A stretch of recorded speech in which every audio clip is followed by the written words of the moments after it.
প্রত্যেক দিন কিছু আমলকে নিজের জন্য খাস করে নিন। প্রত্যেকটা দিন আল্লাহর জন্যে কিছু অংশকে খাস করে নিন আল্লাহ জিকিরের জন্যে। চেষ্টা করুন প্রত্যেক দিন বেশি থেকে বেশি আলহামদুলিল্লাহ পড়তে। পারা যাবে ইনশাআল্লাহ? কমপক্ষে 100 বার পড়ার চেষ্টা করেন সুবহানাল্লাহ। পারা যাবে ইনশাআল্লাহ? 100 বার চেষ্টা করেন সুবহানাল্লাহি ওয়া বিহামদিহি, সুবহানাল্লাহি ওয়া বিহামদিহি। মিজানের পাল্লায় দুটো কালিমা প্রচণ্ড ভারী হবে, সুবহানাল্লাহি ওয়া বিহামদিহি, সুবহানাল্লাহিল আযীম। চেষ্টা করেন প্রত্যেক দিন কমপক্ষে 100 বার এতটুকু বলা, আস্তাগফিরুল্লাহ ওয়া আতুবু ইলাইহি, আস্তাগফিরুল্লাহ ওয়া আতুবু ইলাইহি। নবী সাল্লাল্লাহু আলাইহি ওয়াসাল্লাম, যার আগের পিছের সমস্ত গুনাহ মাফ, যিনি নিষ্পাপ মানুষ, তিনি দিনে 100 বার আল্লাহর কাছে ইস্তেগফার করতেন। সেখানে আমাদের কতবার পড়া উচিত আমরা নিজেরাই বুঝতে পারছি। কমপক্ষে 100 বার বলতে চেষ্টা করি আস্তাগফিরুল্লাহ ওয়া আতুবু ইলাইহি। এবং সকালে এবং সন্ধ্যায় একবার করে বলার চেষ্টা করি সাইয়্যিদুল ইস্তেগফার। সাইয়্যিদুল ইস্তেগফার কোন বইয়ে পাবেন? আমি রেফার করি একটা বই, হিসনুল মুসলিম। এই বইটার অ্যাপসও পাওয়া যায় প্লে স্টোরে, এখানে পাবেন। সকালবেলা পড়ার পরে কেউ যদি সন্ধ্যার আগে মারা যায় ইনশাল্লাহ জান্নাতে যাবে। সন্ধ্যাবেলায় পড়ার পরে ফজর হওয়ার আগেই যদি মারা যায় ইনশাল্লাহ জান্নাতে যাবে। কোনটা সাইয়্যিদুল ইস্তেগফার?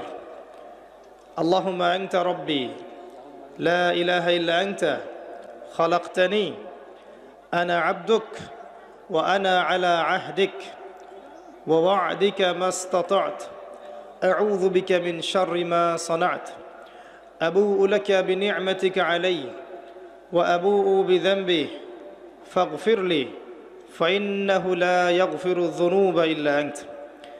এর আগে কখনো শুনেছেন? শুনেছেন?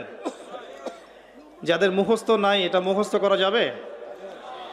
সারা জীবনে মাশাআল্লাহ আমরা এসএসসি পাস করেছি না, এইচএসসি করেছি, অনার্স মাস্টার্স করেছি, physics, chemistry, biology, economics, political science, Jio politics, BCS coaching, computer course সব করেছি না?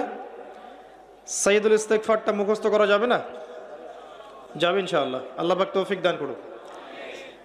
চেষ্টা করেন প্রত্যেক দিন বেশি থেকে বেশি বলার জন্যে লা হাওলা ওয়ালা কুওয়াতা ইল্লা বিল্লাহ। পারা যাবে ইনশাআল্লাহ? জান্নাতে গাছ রোপণ করতে চান? আপনি কি চান জান্নাতে আপনার বাগান থাকুক, খেজুর বাগান? জান্নাতে গিয়ে দেখবেন আপনার নামে জমি আগে থেকেই কেনা আছে এবং সেখানে খেজুরের গাছ আগে থেকেই রোপণ করা আছে। এমন সৌভাগ্য চান? বেশি থেকে বেশি পড়বেন সুবহানাল্লাহিল আযীম ওয়া বিহামদিহি, সুবহানাল্লাহিল আযীম ওয়া বিহামদিহি। একবার পড়বেন, একটা গাছ রোপণ করা হবে ইনশাআল্লাহ। কমপক্ষে 10 বার পড়বেন, সকালে 10 বার, সন্ধ্যায় 10 বার। কি পড়বেন? দরুদ শরীফ। কি পড়বেন? দরুদ শরীফ। সবচেয়ে ভালো হয় যদি আল্লাহুম্মা সাল্লি আলা মুহাম্মাদ ওয়া আলা আলি মুহাম্মাদ কামা সাল্লাইতা আলা ইব্রাহিম ওয়া আলা আলি ইব্রাহিম ইন্নাকা হামিদুম মাজিদ, এটা পড়তে পারেন। যদি এটা নাও পারেন, শুধু এতটুকু বললেই হবে ইনশাআল্লাহ, আল্লাহুম্মা সাল্লি ওয়া সাল্লিম আলা নবিয়িনা মুহাম্মদ। পারা যাবে ইনশাআল্লাহ? আল্লাহুম্মা সাল্লি ওয়া সাল্লিম আলা নবিয়িনা মুহাম্মদ। সকালে 10 বার, সন্ধ্যায় 10 বার। কি ফজিলত! নবী সাল্লাল্লাহু আলাইহি ওয়াসাল্লাম আপনার জন্য সুপারিশ করবেন ইনশাআল্লাহ। নবী সাল্লাল্লাহু আলাইহি ওয়াসাল্লাম আপনার জন্য সুপারিশ করবেন ইনশাআল্লাহ। তবে যদি আপনি ভেবে থাকেন যে আপনি সুদ খাচ্ছেন, ঘুষ খাচ্ছেন, দুর্নীতি করছেন, অন্যের হক নষ্ট করছেন, নামাজের ধার ধারছেন না, যাকাতও দিচ্ছেন না, পর্দা করছেন না, নবী সাল্লাল্লাহু আলাইহি ওয়াসাল্লাম আপনাকে দেখে খুশি হবেন, এমনটা মনে করার কোনো কারণ নাই। যেমন নবী সাল্লাল্লাহু আলাইহি ওয়াসাল্লাম বলেছেন, এক শ্রেণীর নারী বের হবে আখিরুজ জামানে, শেষ জামানায়। কোন জামানায়? শেষ জামানায়, মানে এই নারীরা যখন বের হবে বুঝতে হবে শেষ জামানা চলে এসেছে। কথা কি বুঝতে পারছেন? কারা তারা?